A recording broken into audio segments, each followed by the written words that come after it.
ગુજરાત કોંગ્રેસ ખેડૂતોની કળા કષ્ટો વિરુદ્ધ મહત્વાકાંક્ષી કિસાન આક્રોશ યાત્રાની શરૂઆત આજ સોમનાથ મંદિર પાસેથી કરી છે।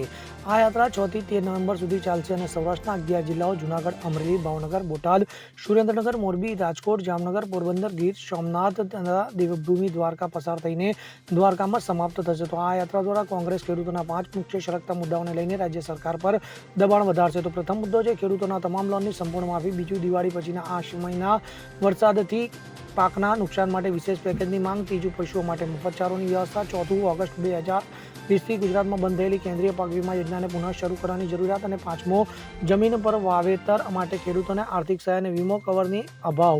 કોંગ્રેસ પ્રમુખ અમિત ચાવડા અને અન્ય નેતાઓના દિગ્દર્શન હેઠળ આ યાત્રા ખેડૂતો સાથે સીધો સંપર્ક કરીને તેમની સમસ્યાઓ ઉજાગર કરશે। તો પાર્ટીનો દાવો છે કે રાજ્ય સરકારની અવગણના વધુ વિરોધનું કારણ બની શકે। આ યાત્રા સરદાર પટેલની 150મી જયંતિની સંદર્ભમાં પણ યોજાઈ રહી છે, જેમાં ખેડૂત વર્ગના અધિકારીઓ માટે લડતા રાષ્ટ્રપિતાને યાદ કરવામાં આવશે। તો આ યાત્રા દ્વારા કોંગ્રેસ ભાજપ સરકાર પર ખેડૂત વિરોધી નીતિઓનો આક્ષેપ કરીને રાજકીય માહોલને ગરમાવવાનો પ્રયાસ કરી રહી છે। તો ખેડૂત સંગઠનોના મતે આ મુદ્દાઓ અમલમાં આવે તો જ સૌરાષ્ટ્રનો કરોડો કૃષિકર્મીઓને રાહત મળશે।